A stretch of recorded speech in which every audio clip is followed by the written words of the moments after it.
Hey, so I know it's late, but I managed to binge watch all of Transformers Earthrise, which thankfully was not hard to do because it's only 6 episodes long. So yeah, I'm not gonna do too heavy spoilers on here, so keep that in mind. I'm not gonna do like a major spoiler thing because it just came out today as of this recording, so that's I'm not gonna do like a review, full on spoiler review, and I don't know if there's anything like that could be major spoiled that the toy line hasn't already spoiled in a major line. So yeah. And also the trailers did a good job of spoiling some shit too. So I feel like I don't need to really spoil a lot. Like there's nothing I can really spoil because the fucking trailers and the toy line have spoiled enough as it is. So I don't know what there could be to really spoil in that regard. I really don't know what could be like the major spoiler for anything. Anyway, so let's talk about Transformers Earthrise. Transformers Earthrise is pretty much like I said, the sequel in the trilogy of the Rooster Teeth Transformers shows that are on Netflix. This show has a fascinating just continuity and how they're playing it up, because they're trying to be G1, but at the same time it's like trying to alter G1. I don't know where they're going with that, but sure, whatever. The storyline, like I said, this is only 6 episodes long, and I really feel like it's its detriment. It's a 6 half-hour episode long, and they try to throw the entire kitchen sink in here for 6 episodes. It feels like kind of like what I said for what was it, for Mandalorian. One of my pet peeves for The Mandalorian, while it was still good, was that the problem there was that it tried to throw in more stuff to really hype up, hey, we're doing more Star Wars Star Wars stuff on Disney Plus. It's kind of the same problem here. It's like, hey, you're going to love more stuff coming down the line, but it's not a spin-off. It's more like the toys already spoiled this. Why are you doing this? So, yeah, the trailers and toy line spoiled this, so I don't know what the whole shebang is going to be about. So, let's talk about some positives. The story, the writing is really good, especially when it does character moments. I do feel like I said, they do try to throw in everything but the kitchen sink in here, and that's kind of a detriment. That feels like really much a detriment to everything, really. I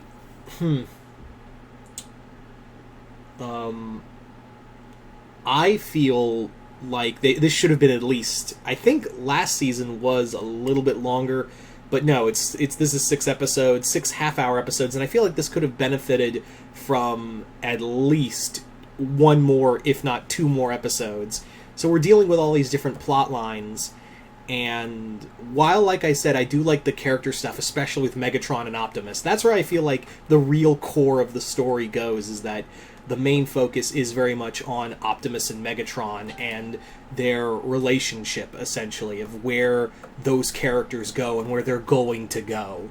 There's especially a curveball that's thrown in there that I was like, oh, where are you going with that?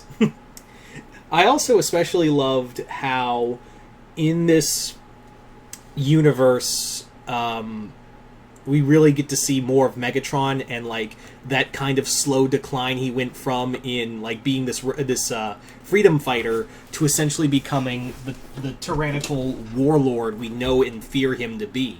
And I really dig that, of like, especially in the first episode where Megatron is really like kind of struggling with that role. Another problem is the animation. I'm sorry, guys. I talked about it before when I did my review on Vlaire for the first Transformers season. That made me. It was like it bothered me that we're just reusing models. Here, it's blatantly obvious, especially when like Double Dealer's team shows up with exact models of Wheeljack and Bumblebee on there, and I'm like, guys, come on. I know and the weird thing is, like, you clearly see there are different character models, especially when they have Scorponok and Skylink show up in here, and And it's like, you just couldn't spring for different models? You really couldn't spring for different models. Alright. And that just irritated me. So hopefully in Kingdom, we will get to see, like, more original models. They better from that toy line we've been seeing. But yeah, the main crux of this problem is that they just throw everything in 6 half-hour episodes, and it doesn't feel linear. Like, I literally forgot for 2 episodes that, oh yeah, Alita's doing stuff with Jetfire and the remaining Autobots on Earth and the group of Decepticons that switch sides. Oh yeah, I completely forgot about that. Because I feel like even the show forgets, like, oh shit, we're coming to the end. Throw in a quick thing about Alita. Okay. And there are some good character moments there, especially with her back and forth with Megatron. But we're getting everything. We're getting Unicron. We got glimpses of Galvatron in here. And I also really dig his intro. It's very much like in the movie. So much is crammed in here. Like, one of the villains in here named Desus. Desus is a Quintesson, who we don't even get much of a character before he radically alters himself. We don't even get much of his character, like, for Desus. And, like, oh, he was a magistrate who freed the Cybertronians, but we don't understand what he really wants. And I know we'll probably cover it in next season, but, like, he's having these conflictions with himself, and I'm like, oh, that would have been really cool to see that carry out, and then we get to this final moment. But no, it's literally, we see this character, and he's going nuts, and that's not, it's the consensus, he's trying to reach a consensus, you know, with his other faces, but then next thing you know, he's cutting off all the other faces until only one's left, and that one is in control. So I'm like, we don't have a grasp for this character, and now suddenly he's throwing this curveball, and I'm like, that feels really rushed. Again, that really just shows, just kind of like, but again, you can make that argument for Ruby as well, or anything Rooster Teeth these days. That's been a common thing where it's like, here's a really cool thing, but what if we did this just real fast? And like, wait, no, where's the payoff for that? Oh, okay, you're doing it, alright.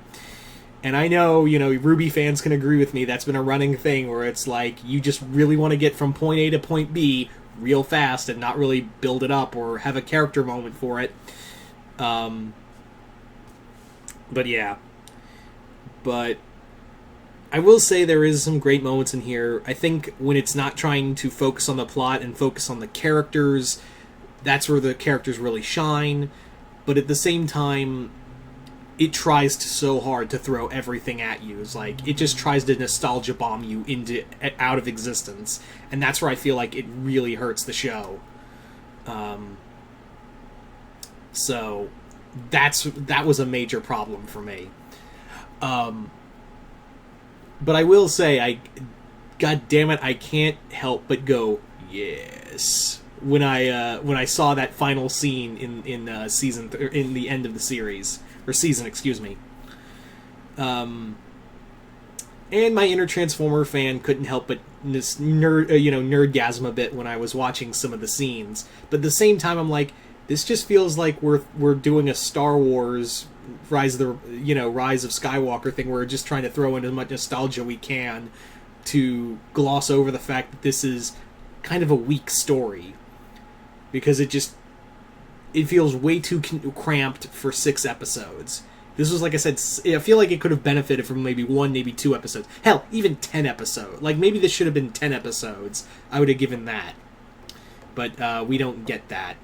But I'm not saying this is bad. I just feel like it rushed way too goddamn fast. And that's been a common thing throughout a lot of Rooster Teeth stuff as of late.